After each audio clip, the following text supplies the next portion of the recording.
Let me start with a question, one that changed my entire life. What if everything in your life, every victory, every failure, every setback, every miracle was waiting on you, not your parents, not your boss, not the government, not luck, not timing, you? I remember a night broke, exhausted, sleeping in my car, wondering how life had gotten so heavy. I felt forgotten. I felt cheated. I felt like God had played some kind of joke on me. And I sat there, gripping that steering wheel, angry at the world, angry at my circumstances, angry at everybody who didn't help me.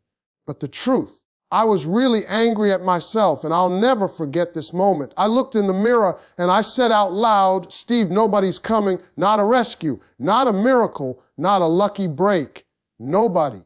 And as painful as that was, that realization was the first moment of real freedom in my life. Because when you stop waiting for someone else to fix your life, you finally start building it.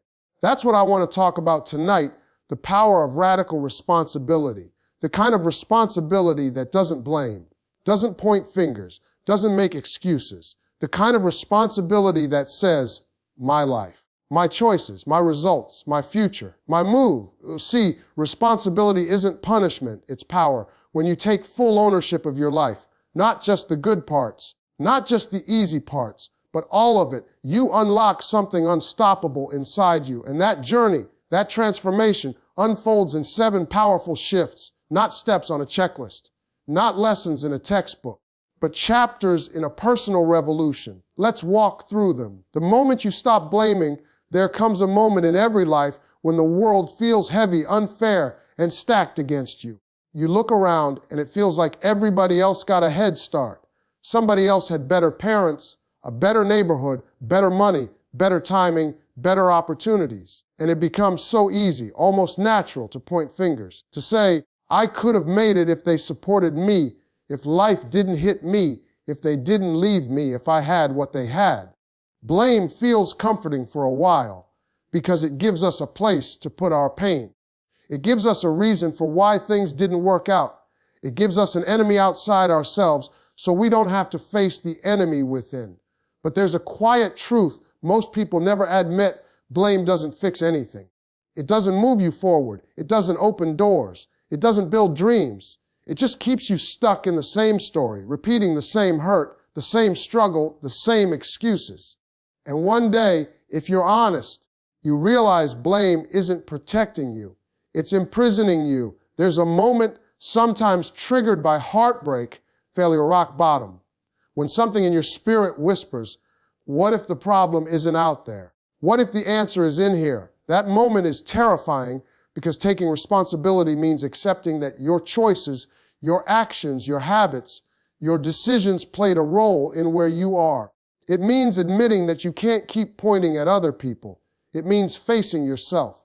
But it's also the first taste of real power, because the second you say, my life is mine, you stop waiting for someone else to give you what you're fully capable of building yourself. You stop sitting on the sidelines hoping for rescue, and you start stepping onto the field, ready to fight for your life. When you stop blaming, you strip away the illusion that someone else controls your destiny. You stop believing that your past is your prison. You stop believing that people who hurt you still own a piece of your future. You stop giving power to situations you can't change, and you start focusing on the one thing you can change, your response. Responsibility doesn't mean everything that happened to you was fair. It doesn't mean the pain was justified. It doesn't mean you deserved it. It simply means you refuse to let what happened define what happens next. Because blaming someone else may feel righteous, but it leaves you powerless. Taking responsibility may feel uncomfortable, but it puts your life back in your hands. Think about it. Every time you blame, you hand your power away. You're saying, they control my life, they control my happiness, they control my future. But the moment you say, no more excuses, you reclaim the steering wheel. You stop being a passenger in your own story. And that shift, though silent and invisible, is one of the biggest turning points a human being can experience. It's the moment you stop asking, why is this happening to me? And start asking, what can I do about it? That question changes everything. It turns pain into fuel. It turns setbacks into strategy. It turns struggle into strength. It turns you from a victim into a creator. And here's the part most people overlook. Blame feels good, but growth feels better. Blame keeps you safe, but responsibility sets you free. When you stop blaming others, you stop waiting for perfect conditions. You stop waiting for people to apologize. You stop waiting for someone to recognize your worth. You stop waiting for life to be fair. You start moving anyway. You start working anyway. You start believing anyway. Because the power was never in their hands. It was always in yours. There is a new kind of confidence that rises when you own your life. You walk differently. You think differently. You stop saying, I can't. And you start saying, I will. You stop saying, they didn't help me. And you start saying, I'll help myself. You stop saying, I don't have enough. And you start saying, I'll build enough. Responsibility doesn't burden you. It liberates you. Because if you're the reason you're stuck, you can also be the reason you rise. And the moment you stop blaming is the moment you become unstoppable. That's the moment your real life begins. The day you decide, there is a point in every journey where thinking, hoping, wishing, and dreaming are no longer enough. A point where you've repeated the same cycle so many times that even you get tired of your own excuses. A point where the pain of staying the same finally becomes heavier than the fear of changing. That moment, right there, is the day everything shifts. Not because the world suddenly got easier. Not because opportunities magically appeared, but because you made a decision, a real decision. The kind that doesn't leave the back door open. The kind that doesn't say, maybe. The kind that doesn't whisper, someday. The kind that declares, I'm done with who I've been. I'm becoming who I'm meant to be. Most people never reach this moment because they're waiting for signs, waiting for motivation, waiting for the perfect time. But nothing changes until you do. Life doesn't move until you move. Destiny doesn't unfold until you decide. A decision is powerful because it draws a line in the sand. It separates your old story from your new one. Before that line, everything feels uncertain, unstable, confusing, like you're living in limbo. After that line, even though the path is still hard, there is a fire inside you that wasn't there before. A decision isn't about having resources, support, or certainty. It's about having resolve. It's about saying, I don't know how long it will take. I don't know how many times I'll fall. I don't know who will believe in me, but I'm in, fully in. People misunderstand decisions. They think a decision is an emotion. It's not. Emotions fade. Excitement fades. Motivation fades. A decision is a commitment you make to yourself long after the feeling is gone. It's a promise you keep when no one is watching. It's the moment you stop negotiating with your limitations. And here's the truth most people avoid. Nothing changes until you get fed up, until you get tired of repeating the same mistakes, living the same days, talking about what you're going to do, but never doing it. There's a kind of exhaustion that doesn't come from working hard. It comes from living below your potential. That exhaustion builds pressure, and that pressure eventually becomes the catalyst for change. The day you decide is often born from frustration, heartbreak, failure, or disappointment. But that pain becomes clarity.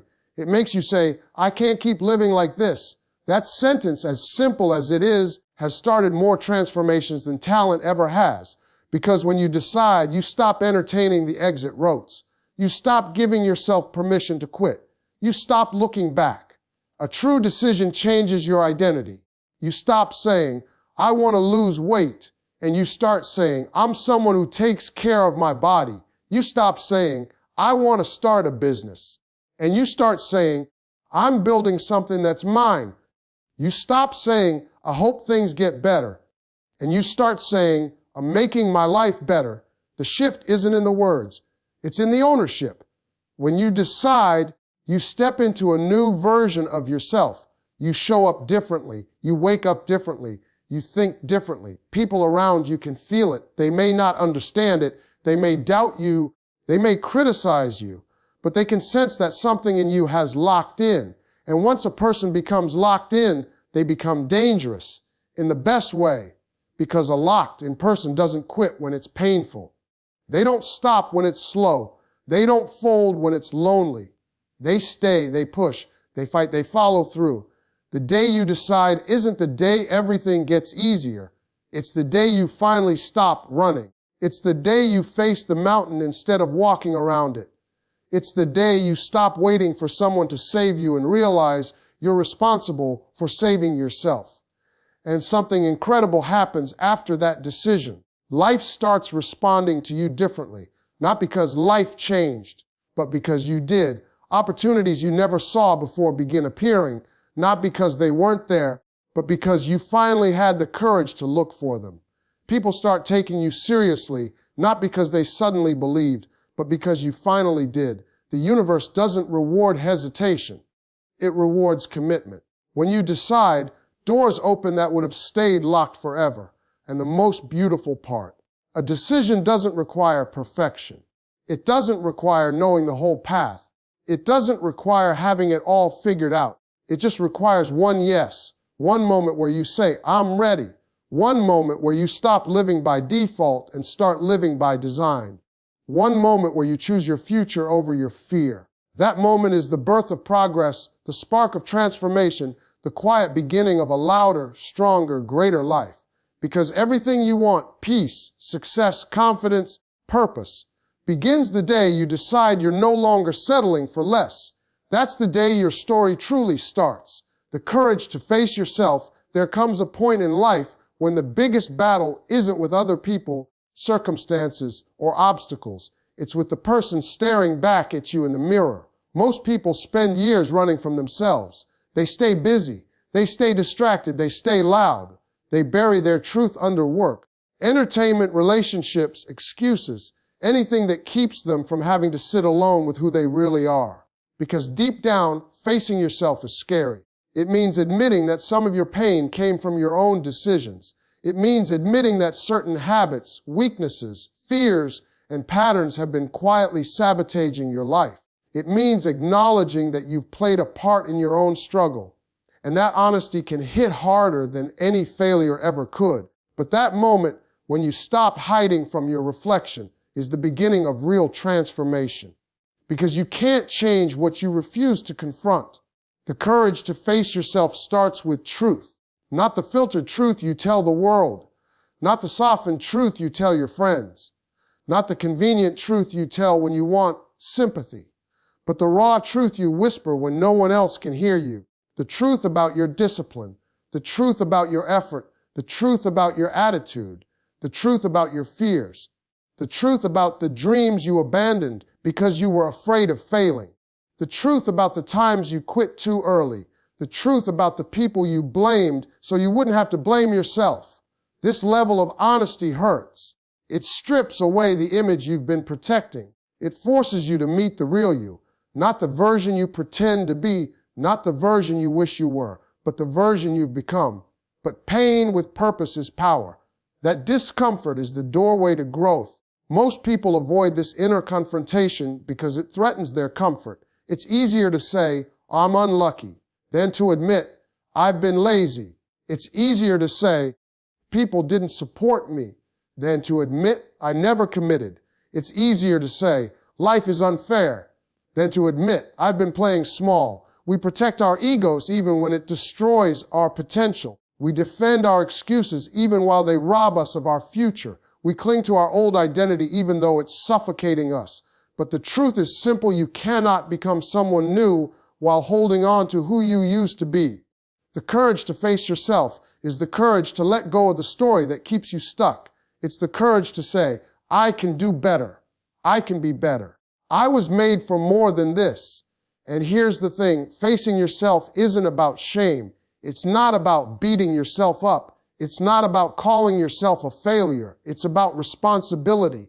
It's about stepping into the maturity required to own your life. Because when you acknowledge your weaknesses, you gain the power to change them. When you admit your fears, you gain the power to fight them. When you see your patterns, you gain the power to break them. That's why honesty is liberating. It doesn't trap you, it frees you. It transforms self-awareness into self-control. It turns reflection into direction. It teaches you that your flaws are not final, they are fixable. There is a quiet kind of strength that rises when you stop lying to yourself. You start seeing your potential clearly. You start recognizing your capabilities instead of doubting them.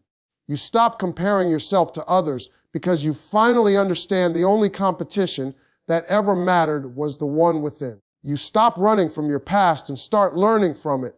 You stop wishing for change and start working for it. The courage to face yourself builds a new kind of confidence, not arrogance, but alignment. You know who you are. You know what needs work. You know what needs to go. You know what needs to grow. And that clarity becomes your compass. The truth is, every breakthrough begins with self-confrontation. Before the victory comes the honesty. Before the growth comes the discomfort. Before the transformation comes the truth. You can't rise if you won't look. You can't heal if you won't admit the wound. You can't evolve if you won't acknowledge the parts of you that are holding you back. The moment you face yourself, fully, fearlessly, humbly, you unlock the ability to rebuild yourself. You stop being driven by insecurity and start being driven by purpose. You stop reacting to life and start directing it. You stop letting fear make your decisions and start letting vision guide them. And perhaps the most powerful part is this: when you face yourself, you stop being afraid of anyone else. Criticism doesn't break you because you've already dealt with the truth. Judgment doesn't shake you because you're rooted in who you are becoming. Failure doesn't define you because you understand it's part of growth. You become grounded, focused, unshakable, not because life got easier, but because you got braver. The courage to face yourself is the birth of a stronger you. It's the moment you stop hiding and start rising. It's the moment you stop pretending and start becoming. And once you've looked your truth in the eyes, there is nothing left in this world that can stop you. The discipline to do the hard things. There is a truth in life that few people want to admit. Success is rarely glamorous. It is rarely convenient. It is rarely immediate. Most of the time, the path to your dreams is long, uncomfortable, and filled with moments where quitting seems easier than trying.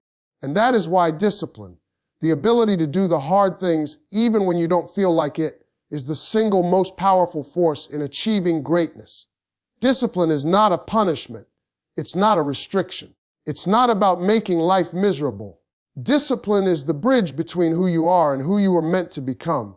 It's the muscle that turns potential into reality, and it is earned, not given. Think about every person you admire, every successful leader, entrepreneur, athlete, or artist. The one thing they all have in common isn't luck, talent, or perfect circumstances. It's consistency. They show up when it's easy. They show up when it's hard. They show up when nobody's watching. They show up when it would be easier to sleep, to scroll, to complain, or to quit. That is discipline. It's the quiet, steady commitment to your vision, even when the fire of motivation has faded. Motivation is temporary. Excitement is temporary. Inspiration is temporary. Discipline is permanent. It's what turns dreams into schedules, goals into habits, and vision into results. Without it, talent is wasted, ideas are forgotten, and potential dies quietly, unnoticed. Discipline is uncomfortable, and that discomfort is where growth is born. It's uncomfortable to wake up early when your bed feels like the only comfort in the world. It's uncomfortable to make the call, write the email, or finish the project when everyone else is relaxing. It's uncomfortable to resist temptations that are easy, quick, and fleeting in order to invest in what's meaningful, long-term, and lasting. Most people avoid discomfort. They avoid discipline. They wait for the right time, the right mood, or the right feeling. But the truth is, there is no perfect time. There is no perfect feeling. There is only the moment you choose to act anyway. Discipline is the courage to do what you must, even when your mind, body, and emotions scream in protest. And that courage compounds over time, producing results far beyond what instant gratification could ever give you. Discipline also teaches patience, which is rare in a world that glorifies speed. You can't plant a seed and expect a tree overnight. You can't invest effort today and expect success tomorrow. You can't build mastery without repetition, without failure, without grinding through the uncomfortable. Every great achievement is made up of thousands of small, often invisible decisions. Getting out of bed, showing up, doing the work, repeating it day after day. This is the architecture of extraordinary lives. Discipline doesn't promise comfort. It doesn't promise ease. It promises growth, resilience, and the eventual reward that only persistent effort can deliver. And let me tell you something else. Discipline is not about perfection. It's about commitment. It's about showing up even when you stumble, even when you fail, even when it hurts. It's about being willing to take imperfect action consistently, because progress is born in the consistency of effort, not the rarity of genius. Every time you choose to do the hard thing, you build character. Every time you choose persistence over comfort, you reinforce belief. Every time you resist the temptation to quit, you strengthen your capacity to handle the next challenge. Discipline is cumulative. It compounds. It creates momentum that can carry you through storms, setbacks, and self-doubt. Discipline also demands self-awareness. It requires you to know your weaknesses, your limits, and your triggers, and to plan for them. It requires you to resist the easy, convenient path and choose the one that aligns with your vision. It's about designing your environment, your habits, and your actions in a way that supports the life you want to create. The disciplined person doesn't leave their future to chance. They sculpt it intentionally, daily, patiently, relentlessly. And perhaps the most beautiful truth about discipline is that it transforms you from the inside out. It doesn't just produce external results. It produces internal strength. It builds confidence, self-respect, resilience, and mental toughness. It teaches you that you are capable of more than you believed. It teaches you that comfort is not the goal, growth is. It teaches you that the life you dream of isn't found in luck, waiting, or excuses. It is built brick by brick, day by day, through action, persistence, and courage. Discipline is the quiet hero behind every extraordinary life. It is the reason why some people succeed while others watch. It is the reason why dreams that seem impossible today become the reality of tomorrow. So if you want transformation, if you want freedom, if you want success that lasts, there is no shortcut. There is no substitute. You must do the hard things. You must embrace discomfort. You must persist, repeat, and rise even when it's difficult. Because discipline is not just a habit. It's the vehicle that carries you from the life you have to the life you've been destined to live. And once you commit to it, once you master it, once you live it daily, you will realize something incredible. The hard things that once terrified you now define you, shape you, and set you free.